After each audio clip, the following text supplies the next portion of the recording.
Entonces, mitos, tradiciones y la revelación de Urantia, realmente nosotros en nuestro tema religioso, aparte del conocimiento de unas historias, de unos cuenticos que denominamos historia sagrada, la mayoría nos hemos movido entre mitos y tradiciones. Entonces, cuando llega Urantia, como que nos cambia todo el panorama. Para poder comenzar, yo voy a comenzar por unas definiciones. Vamos a tratar de trabajar un poquito conceptualmente para que sepamos todos de qué estamos hablando. Entonces vamos a definir, no lo defino yo, lo define el profeta Google, como le digo yo, ¿sí? Mito dice que es una historia fabulosa de tradición oral que explica por medio de la narración las acciones de seres que encarnan de forma simbólica fuerzas de la naturaleza, aspectos de la condición humana, etcétera. Se aplica especialmente a la que narra las acciones de los dioses o héroes de la antigüedad. Los mitos de Grecia. El principal mito cosmogónico sumerio habla del paraíso y su pérdida en la epopeya de Gilgamesh. Ahora vamos a ver un poquito esas definiciones, por eso pongo la palabra en otro color. Segundo, historia imaginaria que altera las verdaderas cualidades de una persona o de una cosa y les da más valor que el que tienen en realidad. Aquella promesa del éxito era solo un mito. ¿Qué quiere decir cosmogonía? Repasemos un poquito. Es la ciencia que trata del origen y la evolución del universo. Ojo con estas definiciones. Después, cosmología. Parte de la astronomía que estudia las leyes generales, el origen y la evolución del universo. Tradición. Transmisión o comunicación de noticias, literatura popular, doctrinas, ritos, costumbres, etc., que se mantiene de generación en generación. Y ojo con esto, porque vamos a encontrarnos mucho posteriormente con el tema de la tradición oral. Y miren esto, ¿no? ¿De dónde es? Doctrinas, ritos y costumbres, que se mantiene de generación en generación. No se renuncia a la tradición cristiana, pero se sustituye la omnipresencia de lo religioso por una afirmación de los valores del mundo y del hombre. Los cuentos se han conservado en la tradición oral. Segundo, costumbre, composición literaria, doctrina, etcétera, que se comunica, se transmite o se mantiene de generación en generación. Por ejemplo, en mi familia es tradición celebrar juntos la Navidad. Según la tradición, la novia lanza el ramo de espaldas a las mujeres casaderas. Doctrina. Primero, conjunto de ideas, enseñanzas o principios básicos defendidos por un movimiento religioso, ideológico, político, etc. Doctrina cristiana, doctrinas astrológicas, doctrina marxista, doctrinas de la derecha tradicionalista, la doctrina de la iglesia. Segundo, materia o ciencia que se enseña. Impartió su doctrina. Historia.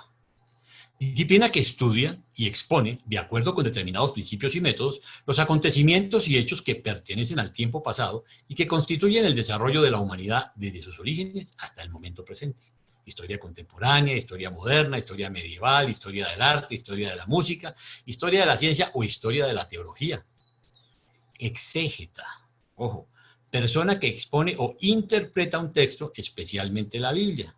Y aquí nos empezamos a meter en Honduras porque empezamos con el tema de las interpretaciones. Paleografía, técnica que consiste en leer los documentos, inscripciones y textos antiguos y en determinar el lugar del que proceden y el periodo histórico en que fueron escritos.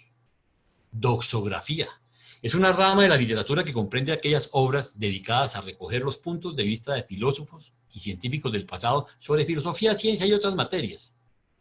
Cronología, parte de la historia que se encarga de la datación y ordenación de los hechos históricos, datación de un hecho y ordenación en el tiempo en función de la fecha en que se produce. Y aquí empezamos en otro tema apasionante, antropomorfismo, tendencia natural del niño y del hombre sencillo a dar forma, morfe, humana, antropos, a los conceptos abstractos entre los que se hallan los espirituales y religiosos. Muchos de los conceptos cristianos, Dios, alma, ángel, cielo, juicio, Espíritu Santo, premio, castigo, resultan inaccesibles como ideas puras y es preciso encerrarlos en imágenes y en figuras de base sensorial. No está desordenado este modo de pensar sensorial y antropomórfico, pero es insuficiente para explicar la realidad trascendente. El catequista, debe admitirlo, cuando trata con personas rudas por edad, cultura o por incapacidad, pero debe aspirar a elevar la mente hacia el misterio mismo, haciendo comprender que es inaccesible y debe exponerlo en la medida en que resulte posible o conveniente. Pedro Chico González, Diccionario de Catequesis y Pedagogía Religiosa, Editorial Bruño, Lima, Perú, 2006. En el Antiguo Testamento, Yahvé aparece muy frecuentemente dotado de predicados humanos.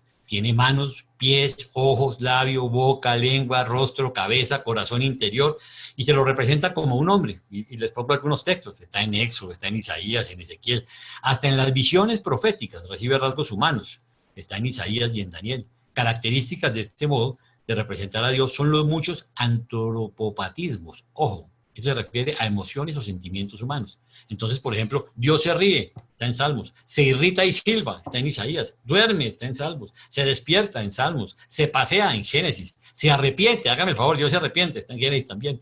El mismo carácter incomprensible de Dios es expresado también en forma antropomórfica mediante los designios de Dios que aparecen francamente caprichosos, como vemos varios casos en el Génesis.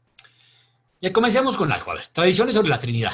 He cogido 4 pinturas religiosas diferentes, donde la Trinidad, miren ustedes quién es. El Padre, un viejito sentado en una nube sin oficio, ¿sí? Con Jesucristo, porque supuestamente es el Hijo, y está con la cruz, por eso pues asumimos que es Jesucristo, y la paloma que es el Espíritu Santo.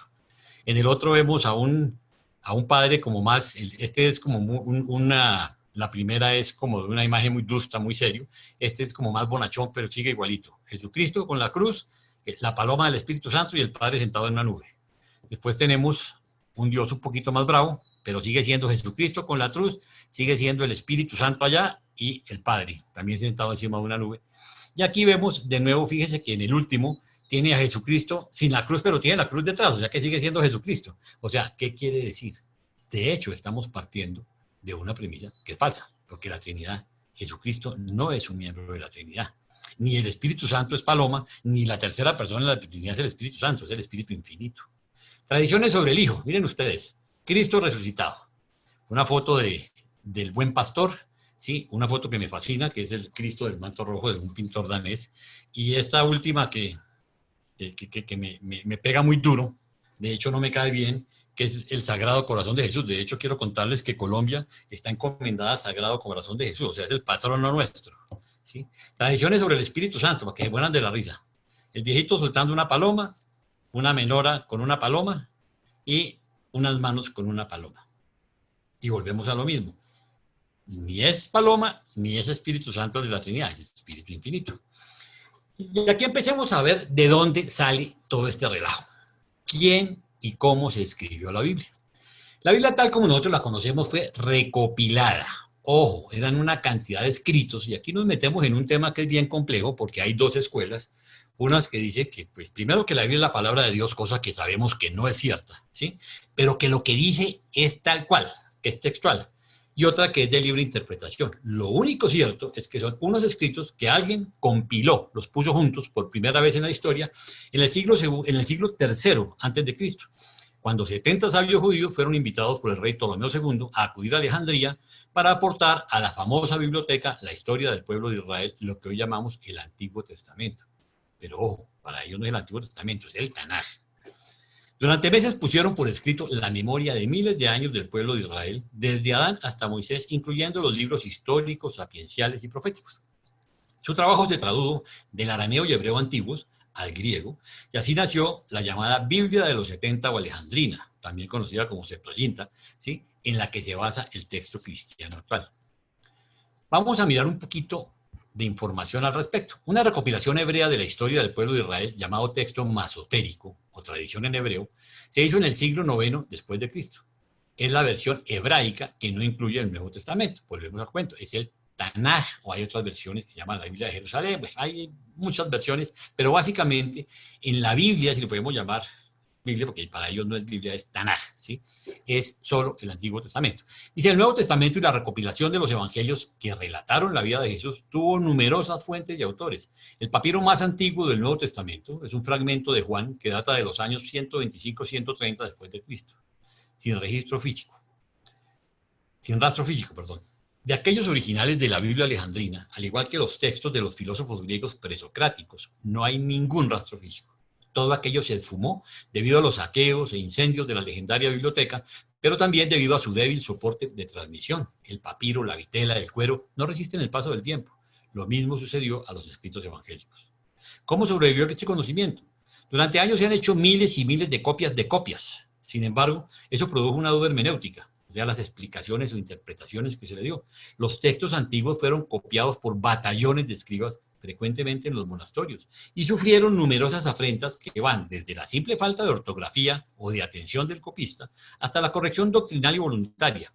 En los manuscritos de la Biblia, como cada copia siempre tenía algún error de interpretación o de transcripción, la paleografía cristiana se ha esmerado en comparar copias con otras copias para recomponer un texto lo más parecido al original. ¿Se acuerdan lo que era paleografía, no? Dijimos que era la técnica que consiste en leer documentos o inscripciones de textos antiguos y determinar el lugar de donde procede. ¿Ok? Entonces dice, los manuscritos, como cada copia siempre tenía algún error de interpretación o transcripción, la paleografía cristiana se ha esmerado en comparar copias con otras copias para recomponer un texto lo más parecido al original, aunque nadie sabe cuál era el original. ¿Se había hecho un buen trabajo o había pasajes falsos o equívocos? ¿Estaban los cristianos de todo el mundo confiando en unos textos erróneos? Miren ustedes, porque ahora aparecen los famosos manuscritos del Mar Muerto. Dice, cuando dos pastores beduinos penetraron por error en 1947 en una cueva en busca de una cabra perdida, descubrieron antiguos rollos encerrados en vasijas y se desató una de las disputas paleográficas más fascinantes de la historia. Estos rollos contenían extractos o pasajes enteros de los libros de la Biblia. Se les denominó los rollos del Mar Muerto. Procedían del año 150 hasta el 70 después de Cristo, ¿sí? Del año 50 antes de Cristo hasta el 70 después de Cristo. Muy pronto surgieron teorías curiosas sobre su contenido. Unos afirmaban que esos textos daban una vuelta a los textos sagrados, los cuales habían sido deformados a lo largo de los siglos por la historiografía cristiana. Otros añadieron que la Iglesia no quería dar a conocer su contenido, pues contenían reveladoras contradicciones sobre Jesús.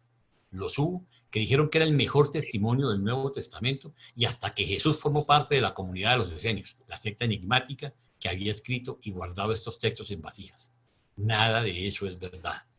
Los textos hallados en las cuevas de Qumran, a orillas del Mar Muerto, son fragmentos procedentes de unos 800 manuscritos que en su origen se presentaron en forma de rollos. Muchos de esos manuscritos son copias de copias, pues en la antigüedad el papiro era desgraciadamente la forma más popular de transmitir el saber. El papiro se deteriora fácilmente. Antiguo Testamento. ¿Qué contenían entonces? En parte son textos bíblicos del Antiguo Testamento y en parte son textos religiosos no bíblicos de diverso signo, como reglas morales y legales. Ojo con esto, existen unos 200 manuscritos bíblicos entre los que se encuentran 32 copias del libro de los Salmos, 28 copias del Deuteronomio, 21 copias del libro de Isaías, cifras ínfimas, ¿sí? Los famosos tefilín o pequeñas tiras de cuero con citas del Éxodo y del Deuteronomio, tiras que se ponían en un estuche y se llevaban en el brazo sobre la cabeza. ¿Se acuerdan? Una cajita que se amarran en la frente o en los brazos, ¿sí? Para recordar la ley. Después decimos, los manuscritos esenios permitieron completar algunos pasajes oscuros de las Sagradas Escrituras, pero no descubrieron nada realmente fascinante, a pesar de que se trató de uno de los hallazgos arqueológicos más importantes del siglo XX. Reconstrucción exacta. Al cotejarse los manuscritos de Qumran con las versiones modernas de la Biblia, muchos exégetas y paleógrafos respiraron tranquilos al comprobar que la historiografía cristiana, después de todo, había trabajado con enorme exactitud, había logrado componer unos escritos sagrados bastante certeros. Los manuscritos de Qumran demostraron que el trabajo de los doxógrafos y paleógrafos cristianos fue serio, atinado durante siglos y que Qumran solo había textos del Antiguo Testamento. Y a pesar de que más recientemente el padre Joseph O'Callaghan, experto papirólogo, vio en algunos de estos trozos de Qumran pequeñas frases del Nuevo Testamento, un examen más profundo constató que la vida de Jesús no estaba recogida en los manuscritos. ¿Quiénes eran esos esenios? Según se desprende del texto referido a la regla de la comunidad, los esenios eran un grupo judío fuertemente estructurado con su propia jerarquía y sus funcionarios, cuyos miembros ponían en común todos sus bienes, participaban en comidas comunitarias y se hallaban sometidos a una disciplina muy estricta, con penas y castigos para cualquier transgresión. Comenta Florentino García en la reseña de los manuscritos de Qumran, en suma, un grupo de judíos conviviendo hace más de 2000 años bajo las mismas reglas de los kibbutz del siglo XX. ¿Por qué se habían retirado al desierto, imitando al profeta Isaías? Según se desprende de otro texto encontrado en Qumran, la regla de la guerra, se llamaban a sí mismos los hijos de la luz y se habían retirado para purificarse y esperaban volver a Jerusalén al final de los tiempos, después de haber vencido a los hijos de las tinieblas. Textos en Google. Miren ustedes cómo facilita la vida la tecnología.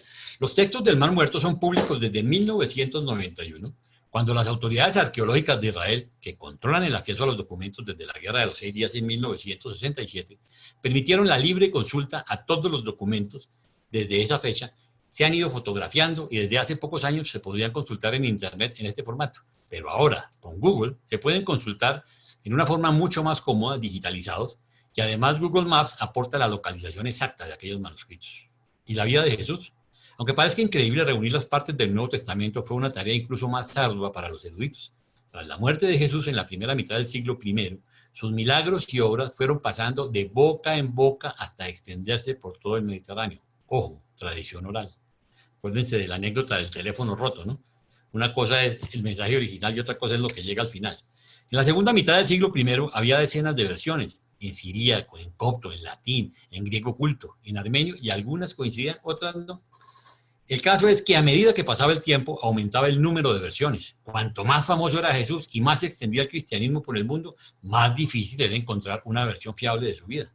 En el 370 se elaboró una lista que contenía 4 evangelios creíbles, además de las epístolas o cartas de San Pablo, Hechos de los Apóstoles y el Apocalipsis de San Juan. En un concilio celebrado en el año 397 después de Cristo, fueron consagrados después de cotejar unos con otros y descartar varias versiones. Recordemos que sobre el año 300, más o menos, en el concilio de Nicea, cuando se origina la Iglesia Católica, ¿sí?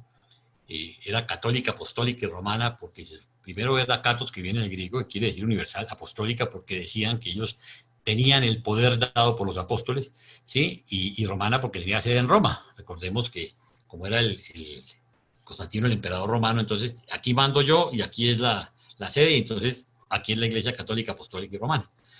Después dice el Evangelio de San Mateo, es el más directo, pues Mateo fue uno de los discípulos de Jesús a quien le fue encomendada una misión de apostolado por el mundo.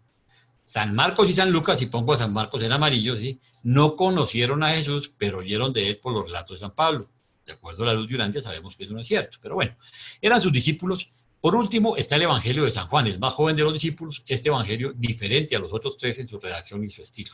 Ahora bien, estos evangelios pudieron haber sido escritos por ellos, ojo, o por comunidades de fieles que recogieron estas versiones y las compilaron entre el siglo I y el siglo III.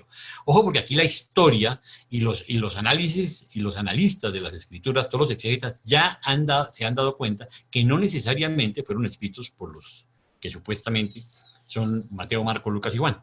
Luego estas versiones fueron copiadas centenares de veces hasta que los concilios las consagraron. Vamos a mirar un poquito el Tanaj. Tanaj, que era un rollo, ¿sí? Era también conocidos los palos, y eran por eso, porque eran 2 palos donde se enrollaban los papiros o pergaminos. Dice, los libros del Tanaj se agrupan en 3 conjuntos: la ley o instrucción, la Torá, los profetas, Nevi'im y los escritos que tuvimos. A continuación se enumeran los libros que pertenecen a cada apartado. Yo no me voy a detener mucho en eso, pero la Torá, que es la ley, tiene 5 libros: Génesis, Éxodo, Levítico, Números y Deuteronomio, ¿sí? Recordemos que supuestamente fue escrita por Moisés. Que tuvimos, que son los escritos, son Salmos, Proverbios, Job, Cantar de los Cantares, Ruth, Lamentaciones, Eclesiastés, Esther, Daniel, Esdras, Nehemías y Crónicas primero y segundo. Después tiene los profetas, Nevi'im, que son mayores y menores. Entonces tenemos Josué, Jueces, Samuel primero 1 y 2, Reyes 1 y 2, Isaías, aquí aparece uno solo, nosotros sabemos que son 2 Isaías, Jeremías, Ezequiel, Oseas, Joel, Amós, Abdías, Jonás, Miqueas, Nahum, Habacuc, Sofonías, Ageo, Zacarías y Malaquías, que es el último profeta del Antiguo Testamento o del Tanaj. Miremos la Biblia. ¿Cuál es la diferencia? Si vamos a comparar Tanaj contra Antiguo Testamento. Entonces, la Biblia, Antiguo Testamento, está formado por 46 libros que se agrupan en las siguientes clasificaciones. Primero, el Pentateuco o la Ley. Segundo, libros históricos. Tercero, libros sapienciales o didácticos. Y 4, libros proféticos. Pentateuco. Son los 5 primeros libros bíblicos a los cuales los autores griegos dieron el nombre de Pentateuco, uniendo las palabras penta, 5, y teuco, instrumentos, o sea, los 5 instrumentos. Los judíos llaman a estos 5 libros la Torá o la Ley. Cada uno de ellos representa un quinto de la Ley. Los 5 libros son Génesis, Éxodo, Levítico, Números y Deuteronomio. A ver qué diferencias se encuentran. Libros históricos, 16 libros. Josué, Jueces, Ruth, primero de Samuel, segundo de Samuel, primer libro de Reyes, segundo libro de Reyes, 2 de Crónicas, Esdras, Nehemías, Tobías, Judías, Esther, primero de Macabeos, segundo de Macabeos. Ojo que aquí hay unas Biblias que los incluyen y otros que no los incluyen. Los judíos llamaban profetas anteriores o libros de los profetas anteriores a Josué, Jueces, Samuel y Reyes, ya que en ellos se encuentra la historia de los grandes profetas como Elías, Eliseo y Samuel. Y después los sapienciales o didácticos, que son 7, Job, Salmos, Proverbios, Eclesiastés, Cantar de los Cantares, ¿sí? Sabiduría. El eclesiástico, el eclesiastés también se le llama Siracide. Hay Biblias que unen Jeremías con Baruch y señalan las lamentaciones como escritas por Jeremías. Y los libros proféticos, que son 18, miren ustedes los profetas. Comienza Isaías, Jeremías, Baruch, Lamentaciones, Ezequiel, Daniel, Oseas, Joel, Amós, Abdías, Jonás, Miqueas, Nahum, Habacuc, Sofonías, Ageo, Zacarías y Malaquías, el mismo con que termina el Tanaj, termina el Antiguo Testamento. Yo he querido traerles una cronología, ¿sí? Una cronología que aparece en la guía de estudio de las escrituras del Libro de Mormón, ¿sí? Porque se me hace que es una herramienta valiosísima. Recordemos la definición de cronología: parte de la historia que se encarga de la datación y ordenación de los hechos históricos. Dice, la cronología o lista de acontecimientos que aparece a continuación no es completa y se proporciona con la única intención de dar al lector una idea del orden de sucesión de acontecimientos ocurridos en los tiempos bíblicos y en el Libro de Mormón. Acontecimientos que se verificaron en los tiempos de los primeros patriarcas, no se dan fechas debido a la dificultad de definirlas con exactitud con relación a los acontecimientos incluidos en esta sección. Y miren ustedes qué interesante. La Biblia, o el Antiguo Testamento, o el Tanaj, data del principio de los tiempos, dada el comienzo de la humanidad, 4.000 años antes de Cristo, ni siquiera con Adán, con la caída de Adán, ¿sí? Después viene el ministerio de Enoc. Recordemos que Enoc fue el primer mortal en fusionarse con su ajustador. Después viene Noé y el diluvio. Y aquí empezamos a ver cosas interesantes. Recordemos que los judíos, o los hebreos, o como ustedes quieran llamarlos, ¿sí? Borran en su historia, porque ellos tienen que seguir siendo el pueblo escogido de Dios. Entonces, la forma más fácil es, se inventan el diluvio universal, que Dios se arrepiente de haber creado al hombre y los destruye, y no quedan sino Noé y sus familias, que eran sus 3 hijos, Sem, Cam y Jafet. Y ahí ellos organizan, y hay unos mapas, casualmente unos atlas bíblicos españoles fabulosos, que tienen los mapas de la descendencia de Sem, Cam y Jafet.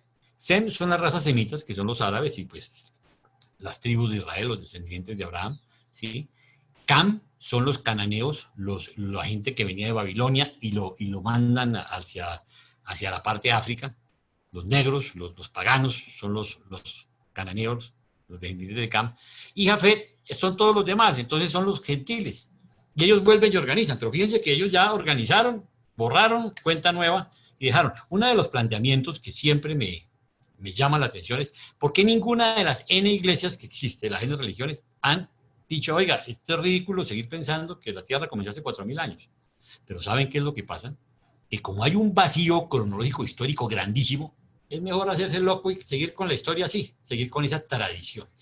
Después viene muerte de Noé, nacimiento de Abraham. Fíjese que no hay fechas. Nacimiento de Isaac, de Jacob, muerte de Jacob. Pues ya empieza a montar un montón de acontecimientos. Ya empieza a datar con el comienzo de Saúl desde el 1095 antes de Jesucristo. Samuel se unge por el rey David, David llega a ser el rey de Hebrón, bueno, y empieza a contar toda la historia. Y después, miren ustedes qué interesante cómo divide acontecimientos ocurridos en Israel, acontecimientos ocurridos en Judá y acontecimientos del libro de Mormón, porque recordemos que el libro de Mormón es una historia de un profeta judío que es sacado de Israel y mandado a América. Entonces va a ser la historia en América. Entonces, hacia el año 740 comienza Isaías a profetizar, ¿sí? Y empieza con la historia. El reino del norte queda destruido, las 10 tribus son llevadas al cautiverio, Miqueas profetiza. Después Ezequías es el rey de Judá y sigue pasando la historia hasta Nabucodonosor como captura Jerusalén. Y miren ustedes, hacia el año 600, ¿sí? Leí parte para Jerusalén. Leí es un profeta judío que es traído a América, supuestamente, guiado por Dios. ¿Qué problema tiene esto? Resulta que cuando leí parte, trae las planchas de bronce, que era el Tanaj, el Antiguo Testamento hasta esta época. O sea, comienza una historia, ¿cómo la podría llamar? Yo digo sana desde el punto de vista histórico, pero basada en la misma, no lo llamemos mentira, pero en las mismas tradiciones y mitos que tienen planteados en el Antiguo Testamento o en el Tanaj. Entonces cogen y de una vez las importan y parten la historia de ese pueblo en América, pero sobre una base que no es, digamos, muy correcta, que digamos, para no entrar en detalles. Acontecimientos de la historia judía, siguen pasando cosas, pero aquí ya nos meten Alejandro Magno, bueno, hasta Malaquías en el 432 a.C., profetiza, recordemos que es el último profeta del Antiguo Testamento, y empieza ya historia. Alejandro Magno conquista Siria, muerte de Alejandro, se comienza la traducción de las escrituras judías al griego, la versión septuaginta que hablábamos, para la biblioteca de Alejandría.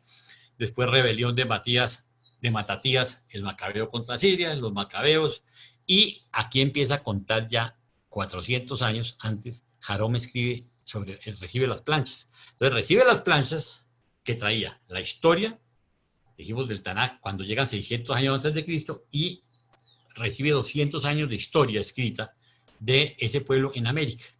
En el año 380 antes recibe las planchas, después sigue la historia aquí, por este lado, hasta Herodes construye el templo, la muerte de Cleopatra, bueno, todo esto. En América están contando el martirio de Abinadí, que fue un profeta. Alma restablece la iglesia entre los nefitas, que eran dos pueblos, que eran los nefitas y lamanitas, que eran los hijos de Lehi el profeta. Por eso se llaman los descendientes de Nefi, se llamaban nefitas, y los de los lamanitas, ¿sí? Supuestamente los nefitas eran buenos y los lamanitas eran malos, pero bueno, eso ahorita no vamos a analizarlo. Y empieza esa historia hasta el año 5 antes de Cristo, donde Samuel el lamanita, un descendiente de los lamanitas, profetiza el nacimiento de Cristo. Sigue la historia, aquí ya viene la crucifixión, ya está Jesucristo, comienza el ministerio de Cristo de acuerdo a ellos en el año 30, crucifixión de Cristo, y termina en el año 95, donde son perseguidos los cristianos por orden de Domiciano. Mientras tanto, en el libro de Mormón nos narra cómo Cristo resucitado visita América, visita a su pueblo, cosa que a la luz del libro de Mormón no nos impresiona en lo más mínimo, porque si vimos las apariciones monumentales de Jesús, todo lo que hizo y cómo fue y ministró dentro de los mundos morontiales, ¿sí?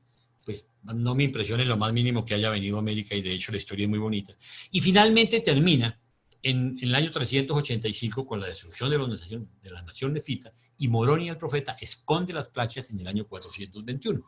¿Qué quiere decir esto? Que mientras la Biblia termina, si vemos el Nuevo Testamento, con los escritos de Juan, que son los más recientes, en el 100 y pico, el libro de Mormón termina en el año 421 de la era cristiana, sería un documento, digamos, más moderno, ¿sí? Entonces es interesante tener esto en perspectiva. Ahora miremos lo siguiente. Hay una palabra que se llama dispensaciones. Miren lo que dice la definición. Una dispensación del Evangelio es un periodo de tiempo durante el cual el Señor tiene en la tierra por lo menos un siervo autorizado que posee el santo sacerdocio. Y aquí nos meten un temita que es el sacerdocio, porque lo primero que nos enseña el libro de Urantia es que nosotros necesitamos ni religiones, ni sacerdotes, ni nada, ¿sí? No necesitamos intermediarios entre nosotros y el Padre. Sin embargo, aquí ponen el sacerdocio, y yo no voy a ponerme a discutir sobre esas definiciones. Pero miren las dispensaciones, ¿cuál es el tema? El primer profeta, de acuerdo a ellos, fue Adán. Entonces Adán llega, coge la gente que encuentra y les echa el cuento del plan de salvación, y entonces empiezan a cumplir, dejan de cumplir, van cayendo en la iniquidad, se les olvida y mandan a otro profeta, Enoc, que era un hijo de él, y vuelve la misma historia. Después viene Noé, después viene Abraham, después viene Moisés, después viene Jesucristo, que ya saben lo que le pasó. Ellos dicen que José Smith también fue cabeza de dispensación, el profeta de los mormones, y otros dicen, han dado comienzo a nuevas dispensaciones del Evangelio. Hay una característica que es muy importante tener en cuenta. Cuando el Señor organiza una dispensación, revela el Evangelio nuevamente, de manera que la gente de esa dispensación no tenga que depender de las anteriores para conocer el plan de salvación. ¿Por qué? Porque cada vez cronológicamente hay más historia hacia atrás, y cada dispensación corrige y complementa las anteriores. ¿Esto qué quiere decir? Que si nosotros tomáramos Urantia como una dispensación, por eso lo pongo en amarillo, ¿sí? Pues casi que todo lo anterior está corregido, porque el conocimiento que tenemos en el libro de Urantia no existía sobre la tierra. Ahora miremos un poquito el Nuevo Testamento. El Nuevo Testamento está escrito por 8 personas: Mateo, Marcos, Lucas, Juan, Pablo, Santiago, Pedro y Judas, ¿correcto? Los que están en amarillo son los únicos que fueron apóstoles de Jesucristo, o sea, que vivieron como parte de su ejército privado, esos 12 judíos que lo acompañaron durante toda su vida pública, ¿sí? Solo 3 escriben el Nuevo Testamento. Y ya es muy interesante porque miren ustedes, los escritos de Mateo eran en arameo. Isador, que fue el que lo escribió en griego. No hubo intención de engaño al atribuir el escrito a Mateo. En aquellos tiempos, esa era la forma en que los discípulos honraban a sus maestros. Fíjense que ya en la historia cristiana ya cabe la posibilidad, ya dicen, hombre, sí, realmente pudo haber escritores como Mateo y como casi la mayoría de ellos, que si bien es cierto que originaron el documento, no fueron los que físicamente lo escribieron. De hecho, miren ustedes por qué tengo a Marcos en azul, porque yo dije que no conoció a Jesucristo, y recordemos que ese Marcos era Juan Marcos, el pelado que andaba con Jesús, que era el chino de los mandados de los 12, y que de hecho es el que acompaña a Jesús. ¿Recuerdan la historia tan linda? Pues él sí conoció a Jesús, no fue parte de los 12 apóstoles, pero sí conoció a Jesús, y digamos que tuvo su información de primera mano. Lucas era un médico historiador que escribe lo que le contaba Pablo y lo que él escribió, ¿sí? Juan, pues el Evangelio según San Juan relata gran parte del trabajo de Jesús en Judea y alrededor de Jerusalén, que no se menciona en los otros escritos, pero fue escrito por Natán en el año 101. Aquí hay algo que es interesante. A veces yo les pregunto a ustedes qué hicieron la semana pasada y no se acuerda uno. Imagínense lo que es plasmar un testimonio 100 años después. ¿Cuántas cosas se quedaron entre el tintero? La mayoría. Y de hecho, con todos los evangelios fue lo mismo, porque fueron mucho tiempo después por aquel temor de no dejar testimonios escritos, ¿sí? Pero la presión de la iglesia hizo que finalmente se pusiera en blanco y negro. A diferencia de las dispensaciones, a la luz de Urantia, miren ustedes las revelaciones dadas a la humanidad. La primera fue Caligastia, el príncipe planetario, hace más o menos 500.000 años. Acuérdense que el libro Urantia nos dice que cuando Caligastia viene, ya había 500 millones de habitantes. Después fueron Adán y Eva, hace 37.934 años. Después Maquiventa Melquisedec, 1973 años antes de Jesucristo. Jesús de Nazaret, 21 de agosto del año 7 antes de Jesucristo, y el libro de Urantia, recibido en 1934 y publicado en 1955. ¿Qué querría decir esto? Al principio no estaba la información completa, digamos de revelación completa, hasta que llega Caligastia, ¿sí? De nuevo, miren entre 500.000 años y 40.000, digamos, ¿cuántos pasaron? No pasaron sino 460.000 años, ¿sí? Donde vuelve y se restablece la información. Después pasan pues 35.000 años más para que Maquiventa, porque se estaba perdiendo todas las revelaciones que había, viene y entrega otra vez la revelación. Después viene Jesús mismo y no solo no le creen, sino que lo matan, ¿sí? Y después el libro de Urantia, casi 2.000 años después, donde toda la información ya se nos da a la luz de la ciencia, a la luz del conocimiento y a todo lo que teníamos y corrige y complementa lo anterior. Miren ustedes este mapa que es interesante porque recordemos que las razas de color aparecen más o menos en el momento que llega el príncipe de Caligastia, más o menos sobre 500.000 años atrás. Pero está muy bien definido que el hombre rojo estaba en América. Acuérdense que se agarró con los chinos, con los amarillos y los sacaron por el estrecho de Bering y los echaron para allá. Quedó aislado en América. El hombre azul estaba en Europa, el hombre naranja estaba en el Medio Oriente, el hombre índigo o negro estaba en África, el hombre verde estaba sobre el área de la India y el hombre amarillo pues en esa parte de Asia, están los mongoles y la China. Miremos el contenido del libro de Urantia, porque esto es una cosa bien interesante. Yo digo que el libro de Urantia no está dividido en 4, sino en 5, porque el prólogo son conceptos y definiciones de por sí, yo insisto que es donde mueren los valientes, porque en 16 páginas nos meten una cantidad de definiciones y de conceptos que en la vida habíamos escuchado. De hecho, yo me acuerdo que yo lo leí las 6 primeras veces y fue como si estuviera leyendo el chino. Yo les confieso que llegó un momento de angustia donde me arrodillé y le dije al Señor, peleé con él, le dije, ¿para qué me da esto si no me permite comprenderlo? A partir de ese momento fue como si me hubieran prendido la luz. Yo empecé a entender y fue impresionante el testimonio que tengo de eso. Después habla del universo central y los superuniversos, que nos explica de verdad cómo es el rollo de la Trinidad, quién es el Padre, quién es el Hijo y quién es el Espíritu Infinito. Nos habla de cosmología, digamos que es la geografía del universo, si lo pudiéramos llamar así, del cosmos, donde nos da detallitos como que tenemos 8 billones de planetas habitables, y nos habla de la estructura administrativa de esa creación gigantesca y maravillosa. En la tercera parte, el universo local, que es el creado por Miguel de Nevadón, conocido por nosotros como Jesucristo, su origen, su cosmología, ¿sí? Que son 10 millones de planetas habitables, de los cuales hasta la fecha no hay sino 3.800.000 y pico mil habitados, y cómo se administra todo ese rollo gigantesco también. Después, en la cuarta parte, viene la historia de Urantia, y aquí quiero llamar su atención poderosamente, porque mientras que en la Biblia, ¿sí? Nos pretenden hablar de que nos dan 6.000 años de historia acomodada, porque son 4.000 años de acuerdo a ellos, que no tienen información. Entonces la acomodaron a machetazo limpio y ponen a Adán 4.000 antes de, y nos meten hasta la fecha, digamos, 6.000 años. Aquí nos da 1.000.000 de años de historia solo desde que la Tierra es declarada como un planeta habitado.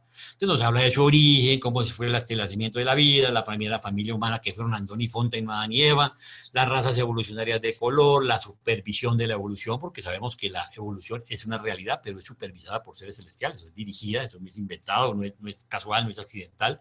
Después nos habla del príncipe planetario, de la rebelión planetaria, del gobierno humano, la evolución, el jardín del Edén, Adán y Eva, la falta de Adán y Eva, la raza violeta después de Adán y su expansión, cómo se extiende la raza violeta y cómo se mezcla con las otras razas, la evolución de la religión, y es espectacular porque aquí entendemos nosotros de dónde salieron todas las religiones. las distintas escuelas y filosofías de pensamiento, Maquiventa Melquisedec y sus enseñanzas, los ajustadores de pensamiento y su origen, y la relación con las criaturas, y los autootorgamientos de Cristo Miguel. O sea, aquí vemos algo maravilloso, y es que en ese libro comienza la historia y la vida de Jesús, comienza en el libro 3 o en el libro 4 y no en el 5. Por eso es que la gente que comienza el libro por la cola pierde, mejor, yo digo que está estudiando un Nuevo Testamento ampliado, ¿sí? Porque no tiene la información de quién es un hijo creador, de cuál es el papel que juega Jesús, de dónde está dentro de esa creación, de dónde está dentro de la cosmología, de cómo es todo el rollo, ¿sí? Y a qué vino Jesús. Porque recordemos que el primer sacudón que recibe uno cuando uno conoce Urantia es que le quitan el mito de la expiación. Y mis queridos amigos, el cristianismo en general, las 800.000 iglesias que existen, ¿sí?, están basadas en la expiación. En que ustedes son tan malos, ustedes no, nosotros, somos tan malos, que Dios Padre tuvo que mandar a su Hijo y masacrarlo para que pagara por nuestros pecados. Cuando sabemos que eso es una ridiculez y que Él vino fue a revelarnos al Padre, que Él vino fue a dar un testimonio de vida y a mostrarnos un Dios de amor totalmente diferente al Dios vengativo y iracundo que muestra el Antiguo Testamento. Y por último viene la vida y enseñanzas de Jesús, pero una historia maravillosa, que tampoco existía sobre la tierra, porque tiene desde las reglas de cómo debía venir, cómo debía ser el autootorgamiento, cuando naciera como un mortal, no lo comió tan raro. Toda su vida, ¿sí? Tiene después, cuando queda huérfano, Pues va a ser el arroz. ¿Qué es el arroz? y un micrófono abierto. Espérame. Ok, entonces tiene toda su vida, como cuando queda huérfano, y cómo tiene esa maravillosa experiencia donde él se convierte y puede vivir la experiencia de tener una familia al hacerse cargo de la familia de su padre y educar como padre a sus hermanos, convertirse en el padre hermano. Y pues tienen todo, ustedes conocen la historia y vemos no solo su vida, su muerte, sino su resurrección y las apariciones morontiales. Miremos algo. Una de las cosas más valiosas de la historia contenida en el libro es ver cómo todas las razas de las diferentes partes del planeta tuvieron guías espirituales o profetas. Desde Onagar, el primer maestro de la verdad, hace 983.000 años. Miren ustedes, si la primera familia humana, que fueron Andón y Fonta, se datan de hace 1.000.000 de años, quiere decir que solo 17 años después, ¿sí?, ya habían mandado el primer profeta, el primer maestro de la verdad a guiarnos. Después viene Mansad, el gran maestro de la edad post-príncipe planetario, más o menos hacia los 500.000 años, y después vienen los profetas de cada raza de color, Onamudalontón, líder del hombre rojo, Orlandov, el príncipe de los hombres azules, Porshunta, el oráculo de la raza anaranjada, Chinglantón, el primero en enseñar la existencia de un solo dios en la raza amarilla, Fantal rescató de la oscuridad a los hombres verdes, y Orbonón, el iluminador de las razas índigas. Esto, mis queridos amigos, nos aclara, para quitarnos el mito de la Biblia, para no dar nombres, el Padre no tiene hijos ni pueblos preferidos. Todos somos iguales. Ahora, ¿qué es lo que pasa? Si nosotros cogemos un mapa del centro del mundo religioso de acuerdo al Antiguo Testamento, pues sí, esto tiene una razón de ser y el autootorgamiento fue exactamente en esta parte de Israel, ¿sí? Por una razón lógica. Aquí vemos cómo fueron los orígenes de los mamíferos protohumanos, la sede de la raza violeta, la Mesopotamia, lo que fueron el primero y el segundo Edén, pues lo que es la parte donde estuvo el ministerio de Jesús, vemos el lago de Van, el lago de Urmia, y básicamente era porque geográficamente la gente pasaba de Asia hacia África o pasaba hacia Europa. Esto era un paso obligado, aparte de que los puertos más importantes, que eran Tiro y Sidón, están sobre Siria, sobre lo que es el Líbano, ¿sí? Y el pueblo hebreo, que eran unos comerciantes estupendos, ¿sí?, manejaban muy bien todo el comercio del Mediterráneo hacia afuera, hacia la parte exterior del mundo, digamos, y entonces eran clave en esa dispersión del evangelio. Miremos esto, la religión de Jesús estaba totalmente basada en el vivir de su vida autootorgadora en la tierra. Cuando Jesús partió de este mundo, no dejó libros, leyes ni otras formas de organización humana que afectaran la vida religiosa del individuo. Es decir, Jesús no vino a dejar ninguna religión, Jesús no dejó ninguna religión, Jesús no dejó ninguna norma, ¿sí? Vamos a ver qué enseñó. La religión de la experiencia personal, la religión nuestra con el Padre, a través de nuestro ajustador. Seguir a Jesús significa, dice en el documento 196, compartir personalmente su fe religiosa y entrar en el espíritu de la vida del Maestro, de servicio altruista al hombre. Una de las cosas más importantes del vivir humano es descubrir qué creía Jesús, cuáles eran sus ideales y luchar por alcanzar este propósito excelso de la vida. Ojo, de todo el conocimiento humano, el que tiene mayor valor es el conocer la vida religiosa de Jesús y cómo la vivió. Y por último dice, el gran desafío del hombre moderno consiste en alcanzar una mejor comunicación con el monitor divino que reside en la mente humana. La aventura más grande del hombre en la carne consiste en un esfuerzo bien balanceado y sano por avanzar los límites de la autoconciencia hasta los ocultos reinos de la conciencia embriónica del alma en un esfuerzo sincero por alcanzar el terreno que linda con la conciencia espiritual al contacto con la presencia divina. Esta experiencia constituye la conciencia de Dios, una experiencia poderosamente confirmadora de la verdad preexistente de la experiencia religiosa de conocer a Dios.